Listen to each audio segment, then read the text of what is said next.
यही हमारे लिए बेहतर है। चंद एक बातें मुख्तसर वक्त में। मैं तो असर पढ़ चुका, मुझे अंदाज़ा नहीं था कि यहाँ भी नमाज असर होना है, तो मैं कोशिश करूँगा कि एक ही आंसू में कह जाऊँगा मैं दिल, तूफ़ान बेजा लाने से भी यह चश्म फ़ायदा, दो अश्क ही काफ़ी हैं अगर असर करें तो। अल्लाह ताला ने कुरान मजीद के अंदर एक निहायत इनफरादी अंदाज में अपने बंदों की अजमत को बयान फरमाया। दुनिया में बहुत सारे लोग बासलाहियत होते हैं, पढ़े लिखे होते हैं, मामला फहम होते हैं, समझदार होते हैं, पर कोई काम नहीं कर पाते। उसकी वजह ये होती है कि मिजाज के लिहाज से बुज़दिल होते हैं, छोटे छोटे गम पाल लेते हैं, छोटी छोटी चीज़ों से परेशान हो जाते हैं, फिक्री तवानाई नहीं रखते, सामने से आने वाली ज़रा भी तेज़ हवा का मुकाबला नहीं कर पाते। उसका नतीजा ये निकलता है कि वो बड़े बासलाहियत होने के बावजूद भी ज़िंदगी में कोई कारहाय नुमाया सर अंजाम नहीं देते। और गम होना, परेशान रहना, ये ज़ाहिर है बहुत बड़ी तकलीफ़ है। तो अल्लाह ताला ने कुरान मजीद के अंदर इरशाद फरमाया कि जो लोग कुरान और सुन्नत पर डट जाते हैं ना, रास्ता मुश्किल है। जो लोग अल्लाह का नाम लेके डट जाते हैं, जिन्हें डटना आता है, जो खड़े हो जाते हैं, उन पर फिर कोई खौफ और कोई गम नहीं होता। इन्नल्लज़ीना क़ालू रब्बुनल्लाहु सुम्मा इस्तक़ामू, बेशक वो लोग जिन्होंने कहा अल्लाह हमारा रब है और फिर वो डट गए, फला खौफुन अलैहिम, अल्लाह फरमाता उन पर कोई खौफ नहीं, वला हुम यहज़नून, और ना वो गमगीन होंगे। याद रखिए, सारे रास्ते वो नहीं होते जिन पर लोग तारीफें करें। कुछ राहें वो भी होती हैं जो लोगों की वक्ती तौर पर समझ में नहीं आती, लोग उस पर तनकीद भी करते हैं, लोग अपनी राय का इजहार भी करते हैं, बाज़ अहबाब ऐसे लोगों को दीवाना भी कहते हैं। लेकिन अगर आप शरीयत इस्लामिया पर डटें, अगर आप वो रास्ता इख्तियार करें जिस रास्ते में अल्लाह और उसके रसूल सल्लल्लाहु ताला अलैहि वसल्लम के नाम पर इस्तकामत इख्तियार करनी पड़े, तो ये रास्ता अगरचे मुश्किल तो है, क्योंकि हमारा मिजाज होता है गुड बुक में रहने का, हमारा दिल करता है सारे हमें अच्छा कहें, ये तबीयत होती है। तो उसका नतीजा ये निकलता है कि हम अपने घर में भी हक बात नहीं कहते, हम अपने बच्चों के बीच भी सियासत कर रहे होते हैं कि मैं किसी के सामने बुरा ना बन जाऊं। जहां हमारी बात बड़ी आसानी से मानी जा सकती है, वहां भी हम अपनी राय हक पर मबनी नहीं कहते। आला हजरत इमाम अहमद रजा रहमतुल्लाह ताला अलैह की फिक्र ये है कि सारी दुनिया खफा होती है तो हो जाए, रब राजी रहे, रब का रसूल राजी रहे। और ये फिक्र बड़ी ताजा दम रखती है बंदे को कि आप बाज़ोकात आपको ऐसा रास्ता इख्तियार करना पड़ता है जिस रास्ते में तारीफें ज्यादा नहीं होती। जिस इमाम का आप उर्स मना रहे हैं और जिन इमाम के करोड़ों चाहने वाले हैं, और जिस इमाम पर दुनिया की बहुत सारी यूनिवर्सिटीज में PhD के मकालाजात लिखे जाते हैं, जिन पर रिसर्च होती है, जिन पर तहकीक होती है, जिनकी एक एक किताब को खोला जाए तो MPhil और PhD का मकाला बन जाता है, आप हैरान होंगे कि उन इमाम के खिलाफ भी बड़ी किताबें लिखी गई। उन्होंने अगर तेज चलना था तो उन्होंने मुखालफत के थपेड़े भी बर्दाश्त किए। लेकिन एक ज़हन बनता है ना इंसान का, जब वो किसी चीज को हक समझता है ना तो बच्चा सा हो जाता है, बच्चा सा। जब वो किसी से प्यार करता है तो बच्चा सा हो जाता है, बचपना सा आ जाता है। कोई तारीफ करे तब भी परवाह नहीं, कोई तनकीद करे तब भी परवाह नहीं, असी किसी दे कुछ भी नहीं लगते, ना कोई साडा दर्दी। फिर मिजाज और हो जाता है, जीम जान दा कुछ वसा नहीं हो, जान यार नू दे ते शाद हो जा, ऐसे दिल दे हैं फसाद सारे, दिल दिलबर नू दे ते आजाद हो जा, जे ओ रखे आबाद ते रहो वसदा, ते जदों करे बर्बाद बर्बाद हो जा। खत्म हो गई बात। आला हजरत रहमतुल्लाह देखे ना, खतूत आ रहे हैं, असर के बाद वक्त होता था खतूत खोलने का, खतूत पढ़ने का, जवाब लिखने का। वो जिस तरह हम शिकवा नहीं करते कि आपने मेरा मैसेज ही नहीं सुना, आपने रिप्लाई नहीं किया, सुन लिया और बताया कुछ नहीं। तो जमाना था खुतूत आते थे ढेरों की तादाद, बाद नमाज असर शारे बुखारी हजरत मौलाना जफरुद्दीन बिहारी रहमतुल्लाह अलैह उन खुतूत को खोला करते, पढ़ा करते, उनके जवाब लिखा करते। तो खत पढ़ते पढ़ते मुझे लगता है मोबाइलों की ज्यादा जरूरत है आपको। भाईजान छोड़ दें, आप सारी महफिल को खराब कर रहे हैं। ये मोबाइल वाले भाई क्या करते हैं? आप इतने मुअज़्ज़ज़ लोग हैं। मुझे तो हजरत ने कहा था आपसे तकरीर करनी है, निरी वीडियो चाहिए थी तो बता देते, काफी थी, भेज देते आपको। मैंने तो सोचा था चलो मच बाल इश्क दा सेकांगे ते एक दूजे नु वेखांगे। तो आप बिल्कुल बीच में मोबाइल का शरीका लेके बैठ गए। तो आप थोड़ी तवज्जो करें, वक्त ही इतना नहीं है कोई आपसे खास मजमून बयान किया जा सके। एक बात छेड़ी है, चलो वो तो कर लेने दे। कैसा दस्तूरे जुबान बंदी है तेरी महफिल में, बात करने को तरसती है जुबान मेरी। और भाई सुनो और याद रखो, हजरत मौलाना जफरुद्दीन साहब बिहारी रहमतुल्लाह अलैह ने खुतूत खोले। ये जरा रंग देखना, ये क्या बात हुई कि सारी जिंदगी मीठी मीठी तो खा गए और दो चार कड़वी आई तो बिल्कुल तेरा रंग ही बदल गया। अगर तू राहे इश्क का मुसाफिर है, तुझे फूल खाने आते हैं, अगर तुझे नारे लगवाने आते हैं, तो कभी कभी इस राह में रोड़े भी खा, कभी कभी इस रास्ते में सताया भी जा, कभी कभी तनकीद की राह से भी गुजर। ये भी इस रास्ते की जरूरत है। आला हजरत रहमतुल्लाह अलैह के शागिर्द और खलीफा खुतूत पढ़ रहे हैं, तो खत खोला तो खत में गालियां लिखी थी। मेरे इमाम को बुरा भला कहा था, तंज किया था, तनकीद की थी। किसी ने अपने दिल की भड़ास खोल के निकाली थी। तो अकीदतमंद थे ना हजरत तड़प उठे और कहा आज ही मुकदमा करूंगा इसके खिलाफ। लेकिन अल्लाह के बंदों की एक शान होती है, वला यखाफून लौमत लाइम। वो किसी मलामत करने वाले की मलामत की परवाह राह खुदा में नहीं करते। आला हजरत रहमतुल्लाह अलैह ने फरमाया ये मुझे गालियां दी हैं तो इन पर मुकदमा करोगे? अर्ज की हुजूर हाँ। फरमाया अलमारी से कुछ और खुतूत उठा के लाओ ना। तो बाकी भी लाए तो फरमाया ये भी पढ़ो। तो किसी ने लिखा था इमाम अहले सुन्नत, किसी ने लिखा था मुजद्दिद मियत हाजरा, मुअय्यद मिल्लत ताहिरा, साहिब हुज्जतुल काहिरा। किसी ने कुछ तो किसी ने कुछ। आला हजरत मुस्कुराए, फरमाया ये जिन्होंने तारीफें की हैं पहले जायदादे बांटो ना इनको, तो फिर मुकदमे कर लेना। फरमाया शुक्र करो, इनका वतीरा है महबूब के लिए माज़अल्लाह कमजोर जुमले लिखना। जब तक मुझे बुरा भला कह रहे हैं महबूब की तरफ से तो रुके हुए हैं। हम तो ढाल है इस राह। भाई आप डटें, हक बात कहें, अपनी जिंदगी में वतीरा बन। ये क्या बात हुई कि दोस्तों की महफिल में भी तू हक नहीं कहता? तुझे कहीं सच बोलना ही नहीं आता, तू डरता है कि मैं सच बोलूंगा तो लोग मुखालिफ हो जाएंगे। लोगों के मुखालिफ होने से कभी भी कोई नुकसान नहीं होता। अंदाज ये इख्तियार करो कि रब रसूल की रजा मिले। समझो इस प्यारे भाई, अल्लाह आपको सलामत। अब तो हम आपको ठीक होने का भी नहीं कह सकते, बड़ी मेहरबानी। अब नहीं जी ऐसी गुस्सा कर नहीं ना सकते। मेरे तो घुटने पे चोट भी आ गई, पर कहना इसलिए कुछ नहीं कि उस मेरे इमाम का है ना, कोई मसला नहीं। अब ये चलती हैं चीजें। मुझे मेरे दोस्त कहते रहते हैं कि आप ना पहले वादा कर लेते हैं फिर वहां जाके दिक्कत होती है। तो मैं क्या यार सानू किस पूछना सी। चलो अगर कोई दावत देता है और फिर उलमा दावत देते हैं, हमें अपनी चूंकि औकात का पता है, लिहाजा चुप करके हाँ करते कि यार जाना चाहिए। आप थोड़ी सी मेहरबानी करें, दो एक बातें, वक्त के दामन में गुंजाइश नहीं, बोले भी नहीं और मुझे बात करने दें। एक तो डटे, आला हजरत की जिंदगी का सबक। और दूसरी बात यह है कि रोज रोज राय ना बदले, रोज रोज किबला ना तब्दील करें। यानी जरा हवा पूरी चलती नहीं और लोग डायरेक्शन बदलते नहीं। थोड़ा सा ना कहीं खड़े होना भी सीखें। इस्तिकामत बहुत बड़ा हुस्न है। मुखालफत होती रहती है, लोग बातें करते रहते हैं, हवा कभी इधर की चलती है और कभी उधर की चलती है, ये रंग बदलते रहते हैं।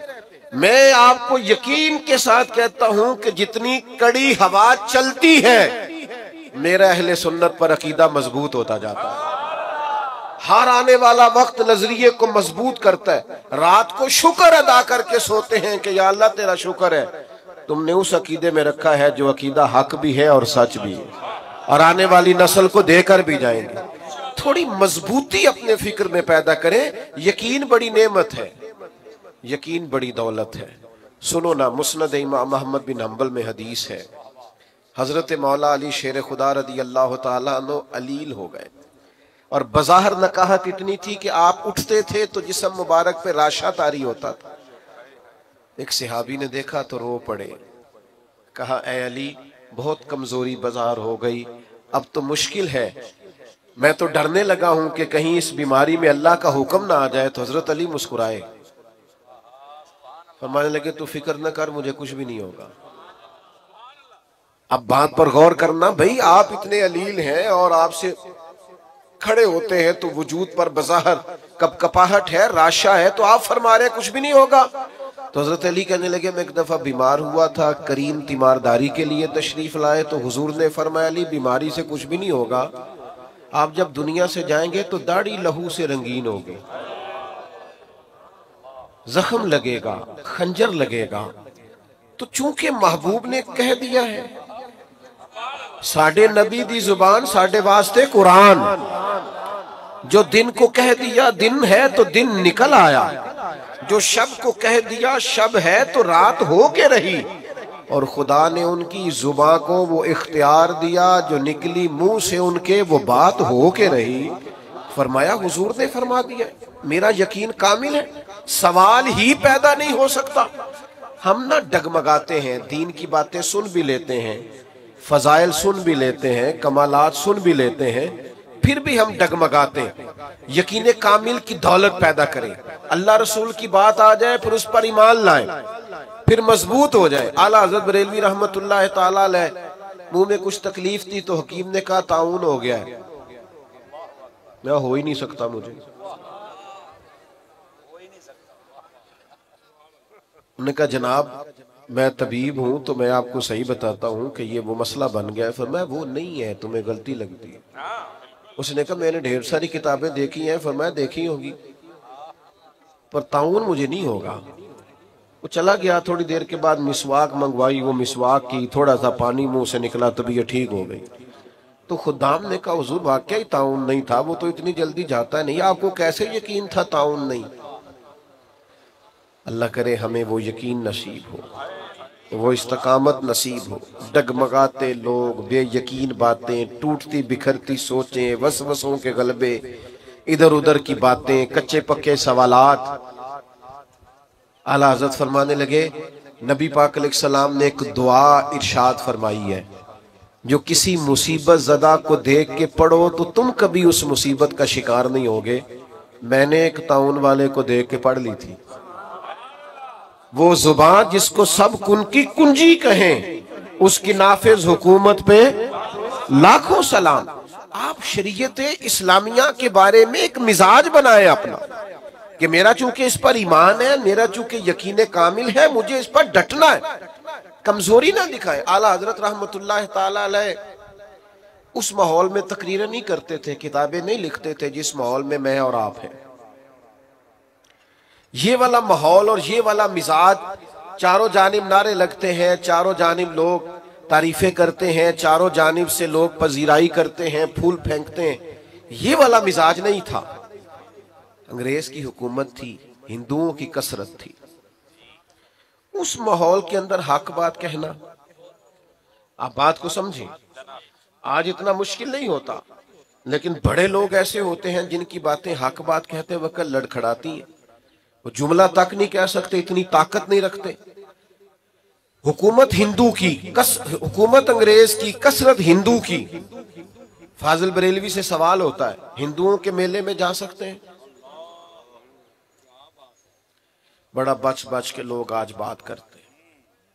शरीयत का दिफा करना होता है तो लोग सहमे सहमे से, डरे डरे से, उनका मिजाज नहीं होता। वो कहते हैं जनाब वो लिबरल क्या कहेंगे, वो फलाना क्या कहेगा, वो फला आदमी क्या बोलेगा।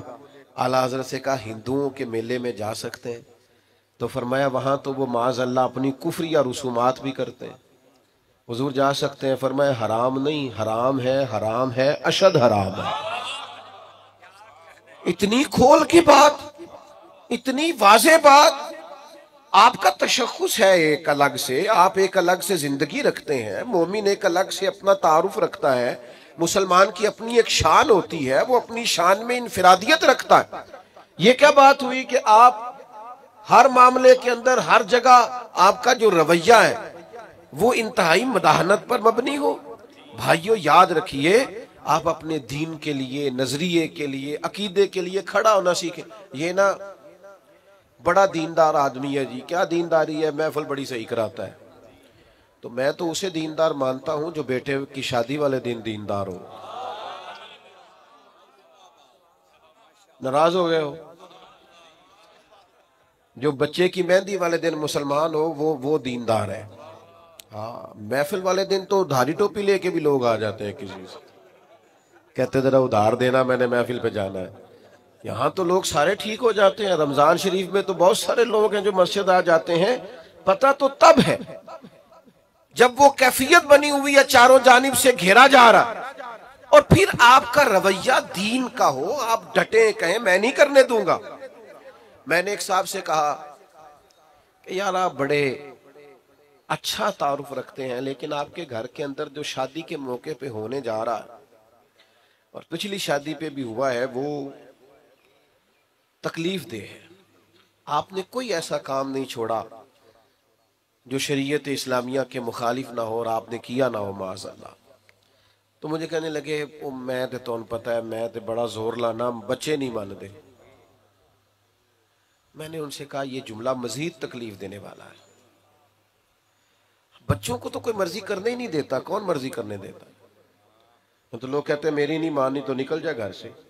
कि मसला ये है तब जब मेरी ना माने, लेकिन अगर शरीयत की ना माने, सुन्नत की ना माने, अगर इस तरफ वो तवज्जो ना करे, तो हमारा ज़ौक़ ही नहीं बनता कि हम थोड़ा खड़े हों, थोड़ा स्टैंड लें, थोड़ा वॉकआउट करें, थोड़ा हम अपनी एनर्जी इस पर भी लगाएं कि नहीं भाई शरीयत इस्लामिया का मसला है, मैं इधर उधर नहीं होने दूंगा। तो याद रखने की बात यह है कि आला हजरत ने उस दौर में डट के दीन की बात की, डट के। तो आज तो बड़ी आसानी है, आप एक इस्लामी मुल्क के अंदर रहते हैं आप, और मेरा ख्याल यह है कि आज आप शरीयत की बात करेंगे तो आपके इर्द गिर्द के लोग कबूल करेंगे, लेकिन हम कहने को भी तैयार नहीं, हम ये जुर्रत ही नहीं करते। हमारा ख्याल है कि मतलब कोई बंदा मुझसे नाराज है। और एक तीसरा पहलू आला हजरत की जिंदगी का जो आपको बड़ा इनफिरादी मिलेगा। आला हजरत फरमाते हैं कि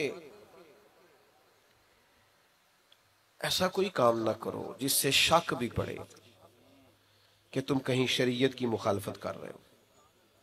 तोहमत वाली जगह से भी बचें। मेरी तरह के बाद लोग शिकवा कर रहे होते हैं ना जी, लोग मौलवियों पे तनकीद बड़ी करते हैं, तो मैं कहता हूं ठीक करते हैं। आप क्यों सबसे ऊंची कुर्सी पे बैठते हैं जुमे वाले दिन? आप क्यों सबसे आगे जाके अगली सफ पे पहले मुसल्ले पे खड़े होते हैं? जब आप सबके पेशवा है तो आपको सबसे ज्यादा मुत्तकी बनने की कोशिश भी करनी चाहिए। ये मैं दलेर नहीं कर रहा उन लोगों को जो तनकीद करते हैं, वो गलत करते हैं, वो दुरुस्त नहीं करते, उनकी हिमायत नहीं कर रहा। उनको समझना चाहिए कि वो कितना जुर्म करते हैं, लेकिन मैं अपने जैसे लोगों की बात करता हूं। बड़ी नशिस्त पर भी आप बड़ा जमान हो तो फिर मेरे भाई आपका उठना बैठना देखा जाएगा। जब आप लोगों से कहेंगे कि मुझसे रहनुमाई लो, तो वो सिर्फ आपके जुमलों और तकरीर से थोड़ी रहनुमाई लेंगे, फिर वो आपके इखलाक का हुस्न भी देखेंगे, किरदार की पुख्तगी भी देखेंगे, बात की सच्चाई भी देखेंगे, लेन देन करने की दयानत भी देखेंगे। ये कैसे हो सकता है कि लोग आपको परखे ना, जो अपनी सारी अकीदतें आप पे निछावर कर रहे हैं वो देखेंगे सारा कुछ, और देखना चाहिए, हरज क्या है? समझो बात को। हाँ, करने वाले का अंदाज तनकीद बराए तनकीद का ना हो, बात करने का अंदाज बराए इस्लाह हो, शक वाली जगह से भी बचा जाए। नबी करीम अलैहिस्सलाम गुजर रहे तो आपकी एक पाकीज़ा ज़ौजा हुजूर के साथ है। अज़वाजे मुतहरात की पाकीज़ा हस्तियों में से एक पाकीज़ा हस्ती आपके साथ। हजरत उमर खड़े हैं, कुछ और लोग भी खड़े हैं। महबूब अपनी अहलिया को, ज़ौजा पाक को घर छोड़ के और वापस आके कहा मेरे साथ मेरी अहलिया थी। तो हजरत उमर ने अर्ज की या रसूलल्लाह, मेरी माँ मुझे रोए हुजूर ये क्या बात हुई, आपने क्यों आके वजाहत दी? फरमाया बस उमर मैं बताना चाहता था कि मैंने निकाह किया है, मेरी अहलिया। आप लोगों को उन जगहों से बचाएंगे जहां शक पैदा हो सकता है। हमारे यहां ना आज दीनदार तबका, बुजुर्ग तबका, वालिद कहलाने वाला तबका, उस्ताद कहलाने वाला तबका जब गैर मोहतात होता है तो फिर मुश्किलात पैदा होती, फिर तकल्लुफ पैदा होता है। आप वालिद हैं, अब आपकी जिम्मेदारी बढ़ गई। आप उस्ताद हैं, अब आपकी ड्यूटी बढ़ गई। आप इमाम हैं, आप खतीब हैं, आप बुजुर्ग हैं, आप मुक्तदा हैं, अब आपकी ड्यूटी बढ़ गई। आला हजरत रहमतुल्लाह अलैह के जमाना मुबारका में ना उस वक्त लालटेनों का दौर था। तो लोग क्या करते थे कि वो मट्टी के तेल के साथ लालटेन जलाया करते थे। तो मस्जिद में मट्टी का तेल चूंकि बदबू आती है, जायज नहीं, तो एक साहब बड़ी दूर से अरंडी का तेल लाए, उससे खुशबू आती, वो मस्जिद में जलाना दुरुस्त है, वो जायज है।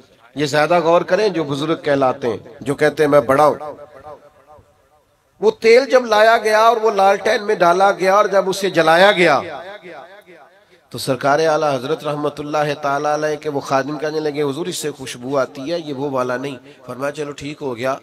अब ये कि ये सारे नमाजियों को कौन बताएगा कि ये मिट्टी का तेल नहीं? वो तो जाके कहेंगे वहां लालटेन जल रही है, वो तो सारे लोगों को बताएंगे कि वहां जलती है, तो यहां क्यों नहीं? तो कहा हुजूर फिर हुक्म क्या है? फरमाया आप इस तरह करें, सुन्नतें बहुत पहले पढ़ें आजान के फौरन बाद, और फिर लालटेन के पास खड़े हो जाए, और जितने लोग मस्जिद में दाखिल हो आप बोल बोल के बताएं कि ये मिट्टी का तेल नहीं, ये मिट्टी का तेल नहीं, ये मिट्टी का तेल नहीं। और फरमाया फिर फर्ज पढ़ के दुआ से पहले खड़े हो जाए, और फिर इस लालटेन के पास खड़े होके बार बार बताएं कि मिट्टी का नहीं भाई, मिट्टी का नहीं भाई। तोहमत वाली जगह से बचना है, आपको एक मेयार कायम करना है, आपको उस पर डटना है, आपको खड़ा होना है। लेकिन अगर आपका ये मिजाज नहीं, आपकी ये तबीयत नहीं, आप ये भी चाहते हैं कि लोग मेरी इज्जत करें और फिर आप वजादार भी नहीं, बावकार भी नहीं, तो फिर भाई आप किस रास्ते के मुसाफिर हैं? आप किधर? मैंने ज्यादा बातें करने का इरादा कर रखा था, पर चूंकि वक्त तेजी से सिमटता जा रहा है, आखिरी बात की तरफ आता हूं। बड़ी जल्दी, वो दूसरा पहलू जो मैंने कहा ना, हमारे यहाँ तनकीद बड़ी जल्दी तनकीद भी ना करें। भाई आप उठने लगे, मेहरबानी करें, नज्म तो ना खराब करें। भाई इधर देखे मेरी तरफ जी, बड़ी जल्दी तनकीद भी ना करें, इतनी जल्दी ना डाला करें। वो किसी ने कहा था कुछ तो मजबूरियां रही होंगी, यूं ही कोई बेवफा नहीं होता। थोड़ा सा ना, थोड़ा मौका दिया करें, चीजों को समझा करें। वो हमारे यहाँ ना सारे टेस्टर लोग इकट्ठे ले आते हैं और हर जाविये से किसी को परखना शुरू कर देते हैं, हर जाविये। ये मैं मना करता हूं ना दोस्तों को, हर चीज की वीडियो ना बनाओ। अब होता क्या है, मैं गुजर रहा हूं और अब मैं 2-3 मसरूफियात से फारिग होके आया हूं, और यहां से भी फारिग होके मेरी मसरूफियात। अब बहुत सारे दोस्त ये तो पूछते नहीं कि आप चले कि नहीं, वो तो इतना ही पूछते हैं पहुंचे कितने हो।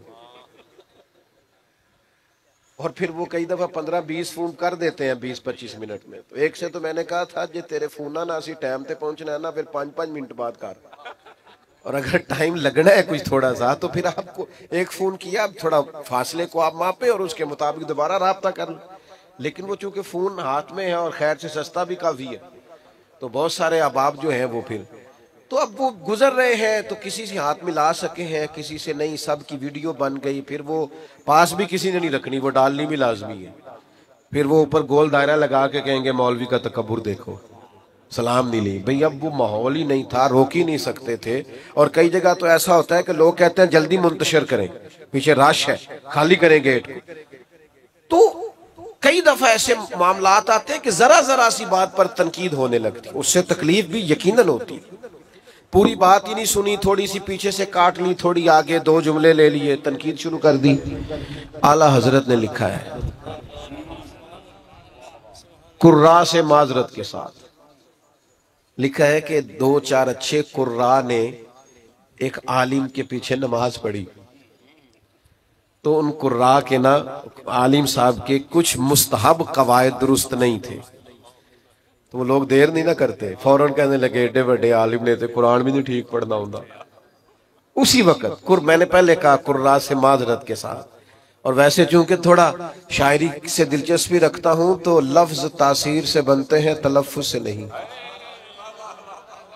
अहले दिल आज भी हैं अहले जुबान से आगे। मुस्तहब कवायद ठीक नहीं थे पर वो तनकीद कर दी, मिनट नहीं लगाया, देखो जी ये तो इतने बड़े हैं और कुरान मजीद नहीं पढ़ना आता। तो नमाज मुकम्मल करके नहाने चले गए, तो कुर्ते वगैरह उतार के उन्होंने रखा अपना कमीज, तो वो शेर उठा के ले गया। अब वो बड़ी अजीब हालत हो गई, कितनी कुछ देर पानी में बंदा रह सकता है, ठिठरने लगे। आला हज़रत फरमाते हैं कि वो बुजुर्ग जो थे वो शेर का उनसे प्यार का ताल्लुक था, मोहब्बत का ताल्लुक था। चलें आप करामत ना भी कहें तो कुछ जानवरों से प्यार नहीं हो जाता। आज भी लोगों ने रखे नहीं हुए जानवर, वो प्यार की कहते ने इनूंस हो गया गजाया है, तो वो प्यार था। तो वो शेर ऊपर बैठा कपड़े लेके, तो हजरत ने शेर को इशारा किया इधर आना, दोनों हिलाता आ गया, कदम चूमे। तो फरमाने लगे हमारे मेहमानों को तंग करता है। और फिर वो कपड़े उनको थमाए, कुर्ते उनको दिए, और वो जो हदीस पाक में फरमाया ना, मोमन की फिरासत कल्बी से डरो, फइन्नहु यंजुरु बिनूरिल, वो अल्लाह के नूर से देखता है। तो पता क्या जुमला कहा उस बुजुर्ग ने, आला हज़रत फरमाते उन बुजुर्गों ने बड़े खूबसूरत मीठे और सोने लफ्जों में कहा, मौलाना आपने लफ्ज सीधे किए, हमने दिल सीधा किया हुआ। तो सारा वक्त सिर्फ जुमले ठीक कर, जल्दी ना करें तनकीद करने में, थोड़ा सा ना वक्त तो दें। हम ना बहुत जल्दी करते हैं, पूरी बात का भी नहीं पता होता, पूरी तफसील भी हमारे सामने नहीं होती, लेकिन तनकीद करने की जो की आदत होती है, मिजाज होता है। कुछ लोग ऐसे होते हैं जिनके पास आपने नाराज नहीं होना, उनके पास अच्छी खबर होती कोई नहीं बेचारों के, वो जब भी बात करेंगे कोई मायूसी वाली बात करेंगे, कोई खौफनाक। मैं मुल्क से बाहर था तो एक साहब मुझे कहने लगे बड़े पाकिस्तान के हालात खराब हैं, लोग लड़ते हैं, फलां है, सियासतदान भी बुरे, फलाना भी बुरा, फलाना भी बुरा, ये हो गया। तो मैंने उनसे कहा आपको कैसे पता है, आप तो बाहर रहते हैं। कहते सुना है। तो मैं क्या सानू पूछना, असी उथे रहने हैं। इतनी जल्दी आप क्यों तनकीद करते हैं? मेरा वतन वो वतन है, मेरा देश वो देश है। कुछ अरसा पहले सैलाब आया था, हम निकले थे कुछ अपने हिस्से की खिदमत करने। जिस बेटी ने खुद मेहनत करके जहेज बनाया था उसने भी कपड़े निकाल के दे। हमने जब 4-4 महीने की एडवांस